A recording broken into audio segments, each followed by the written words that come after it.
गुरु बृहस्पति जो अभी वक्री है, रेट्रोगेट है, वो 4 फरवरी को मार्गी होने वाले हैं। और गुरु के मार्गी होने का प्रभाव सिंह राशि के लोगों के जीवन पर किस तरह से होगा, चलिए जानते हैं विस्तार से। जय माता दी दोस्तों, आप सभी का स्वागत है हमारे यूट्यूब चैनल अमृता एस्ट्रो में। देखिए, गुरु का हमारी कुंडली में एक जो आशीर्वाद होता है वो आपकी कुंडली के हर एक क्षेत्र में आपको देखने को मिलता है। अभी गुरु कहाँ है? अभी गुरु आपके 10th हाउस में है, यानी कि जो आपके कर्म का स्थान है, और वहां पर वो वक्री भी थे। लेकिन आने वाली 4 तारीख यानी 4 फरवरी को गुरु यहां मार्गी हो जाएंगे। गुरु का मार्गी होना और आने वाले समय में उनका गोचर होना, ये बहुत ज्यादा बड़ा परिवर्तन का कारण बनने वाला है। गोचर की तो बात हम बाद में करेंगे, क्योंकि कई ग्रहों का गोचर होना है। शनि भी राशि बदलेंगे, गुरु भी राशि बदलेंगे, राहु और केतु भी राशि बदलेंगे, तो उसका प्रभाव तो आपको मई में देखने को मिलेगा। लेकिन अभी जो गुरु का मार्गी होने का वक्त है 4 फरवरी से और 14 मई तक का, ये टाइम पीरियड आपके लिए बहुत कुछ देकर जाने वाला है। जो गुरु कर्म स्थान में आकर आपके लिए अभी तक नहीं कर पाए हैं, उसको प्राप्त करने का ये समय है।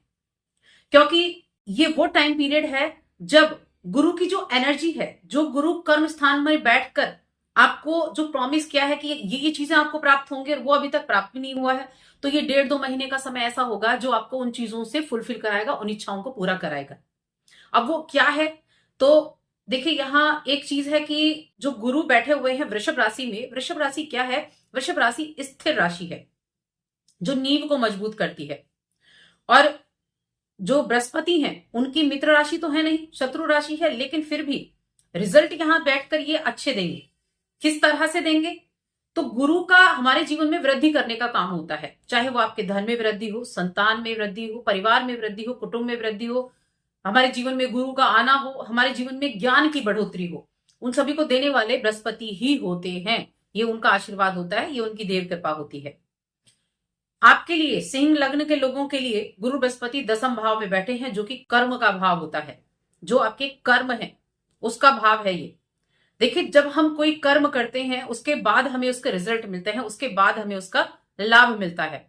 और 14 मई को गुरु आपके लाभ भाव में ही जाएंगे। लेकिन वो लाभ कब देंगे? जब हम कर्म करेंगे। अगर हमारे पास कर्म ही नहीं है, मान लीजिए आपने कोई कर्म ही नहीं किया, रोजगार ही नहीं है, तो आपको लाभ किस चीज से मिलेगा? लाभ तो तभी मिलेगा ना जब आपके पास अपना कोई काम होगा, अपना आप कोई कर्म कर रहे होंगे, तभी तो लाभ देंगे। तो आगे आने वाला समय 14 मई के बाद तो वैसे भी बहुत अच्छा होने वाला है। लेकिन अभी जो टाइम पीरियड है 4 फरवरी से, इसमें आप बहुत कुछ अपनी एक नींव रख सकते हैं, अपनी प्रोग्रेस को बढ़ा सकते हैं। गुरु बृहस्पति आपके आपके 5th भाव के स्वामी हैं और आपके 8th भाव के स्वामी हैं।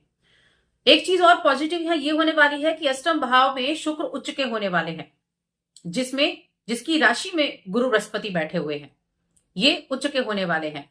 देखिए, जहां तक रिजल्ट की बात है, मैंने बात की कि 1.5-2 महीने का समय आपके लिए बहुत उत्तम रहेगा, जबकि गुरु का गोचर तो 14 मई को है।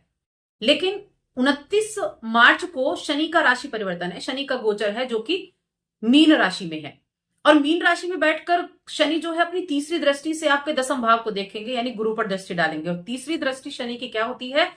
सीमित करने वाली होती है चीजों को, यानी वो रिस्ट्रिक्शन लगा देती है। इसीलिए उसके जो लाभ हैं आपको 10वें भाव के कर्म के, वो आपको 29 मार्च तक ही देखने को मिलेंगे। उसके बाद बहुत एफर्ट डालने पड़ेंगे 14 मई तक। अब क्या कुछ कर सकते हैं? तो जैसा कि मैंने कहा कि ये कर्म का भाव है, आप अपने कर्म को यहां जोड़ें। जिन लोगों के पास रोजगार नहीं है, जिन लोगों का काम नहीं है, जिनके पास जॉब है उनकी बात नहीं करी, जिनके पास जॉब नहीं है उनकी बात करें। सबसे पहले तो आप ये चाह रखें कि आपको क्या पाना है। नए काम की शुरुआत आप कर सकते हैं, क्योंकि गुरु की दृष्टि आपके सप्तम पर, आपके 2nd हाउस पर, धन भाव पर भी है। तो नए रोजगार की शुरुआत आप कर सकते हैं। आप देखिए, मैनिफेस्ट का नाम आपने बहुत ज्यादा सुना होगा, तो जो आप जो पाना चाहते हैं उसको पाने के लिए आप प्रयास करें। रोजगार की प्राप्ति आपको होगी, अपने लिए काम की तलाश करें। और जिनके पास काम है, जो काम कर रहे हैं, उनके लिए क्या है? वो अपनी एक बॉस के साथ अपनी बॉन्डिंग अच्छी रख सकते हैं, उनका रिलेशनशिप अपने बॉस के साथ अच्छा हो सकता है। ऑफिस में उनकी साख बढ़ेगी, ऑफिस में उनका रुतबा बढ़ेगा, अपनी एक अलग से पहचान, अपनी किसी नए प्रोजेक्ट से आपको जुड़ने का मौका मिल सकता है। ये वो टाइम है जब आप अपने किसी नए प्रोजेक्ट पर काम करना शुरू कर सकते हैं। कहने का मतलब है कर्म स्थान में गुरु का होना, और अगर अभी तक आपको उसके रिजल्ट नहीं मिले हैं तो अपनी एक नींव बनाना शुरू कीजिए, अपनी एक नींव को मजबूत कीजिए। जब आप अपनी नींव मजबूत करेंगे तो उसका बेनिफिट, उसका रिजल्ट, उसका लाभ आपको 11th हाउस देगा, जिसमें गुरु अभी आने वाले समय में जाने वाले हैं। तो अपनी किसी भी तरह की आपकी जॉब है उसमें अपना 100% दे, उसमें अपने कार्य पर पूरा ध्यान दे। आपके सप्तम पर जो सप्तम दृष्टि है वो आपके चौथे घर पर है। चौथा घर भूमि भवन से रिलेटेड है, तो कोई भी आपका कार्य है भूमि भवन से जुड़ा हुआ आपका कार्य है, या फिर आपका कोई अपने पारिवारिक जो बिजनेस होता है उससे भी आपको जुड़ने का मौका मिल सकता है। अगर आपने अभी तक कोई डिसीजन नहीं लिया है तो डिसीजन लेने का ये वक्त है।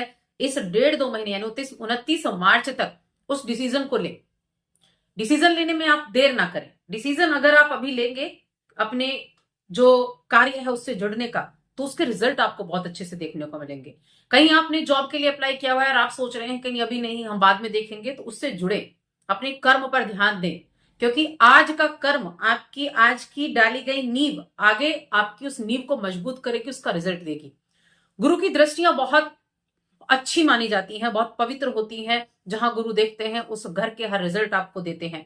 तो आपके सेकंड हाउस पर जो दृष्टि है, धन का भाव है, धन में वृद्धि होगी, आपके कुटुंब में वृद्धि होगी। आपके छठे घर पर जो कंपटीशन का भाव है, अपने कंपटीशन से आप बाहर निकल पाएंगे। कोई रोग आपको परेशान कर रहा था, कोई आपके हेल्थ इशू आपके चल रहे थे, तो उन हेल्थ इशू को आप दूर कर पाएंगे, यानी उसमें राहत आपको देखने को मिलेगी। साथ में अष्टम के स्वामी भी हैं, और अष्टम के स्वामी होकर आपके 10th में बैठे हुए हैं। तो क्या पैतृक संपत्ति से जुड़े हुए जो चीजें हैं, अगर पैतृक संपत्ति आपकी कोई मिलनी थी, उस पर किसी तरह का कोई प्रॉब्लम चल रही थी, तो उनके सॉल्व होने की स्थितियां बननी आपकी शुरू होगी। आपके ससुराल पक्ष से आपके रिलेशंस अच्छे होंगे, वहां से भी आपको लाभ मिलता हुआ दिखाई दे रहा है। तो कहने का मतलब है ये समय काफी अच्छा है, इसका फायदा आपको जरूर उठाना चाहिए। उपाय की अगर हम बात करें कि क्या उपाय आप कर सकते हैं, तो देखिए सिंह लग्न के लोगों के लिए त्रिकोण के स्वामी और आपके 8th के स्वामी है।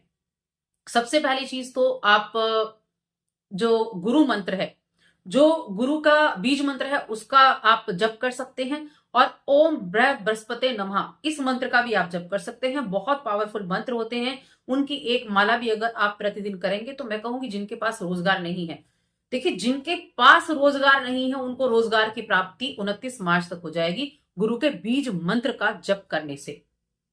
प्रतिदिन एक माला करना शुरू कीजिए, क्योंकि मंत्रों में वो ताकत है जो कोई और उपाय आपको नहीं दे सकते, क्योंकि ये मंत्र सीधा आपको अटैच करते हैं उनके प्रभावों से, उस ग्रह से, उससे जुड़े देवता से। तो इसीलिए बीज मंत्र का जप करना शुरू कीजिए अगर रोजगार नहीं है। और अगर रोजगार है तो भी आप कर सकते हैं अपनी नई अपॉर्चुनिटीज के लिए। समाज में मान सम्मान भी आपका बढ़ेगा और इस समय आपको सहयोग भी मिलेंगे। तो बस उपाय के तौर पर यही उपाय आपको करना है। बाकी आगे जो गुरु के गोचर का प्रभाव होगा उस पर हम आगे वीडियो बनाने वाले हैं, क्योंकि आपके इनकम हाउस में तब गुरु जाएंगे तो चीजों को बिल्कुल बदल कर रख देंगे। लेकिन आज की नींव रखनी आपके लिए बहुत जरूरी है। तो बस आज की इस वीडियो में इतना ही। वीडियो कैसी लगी कमेंट करके बताएं। चैनल पर पहली बार आए तो सब्सक्राइब करके जाएं। जय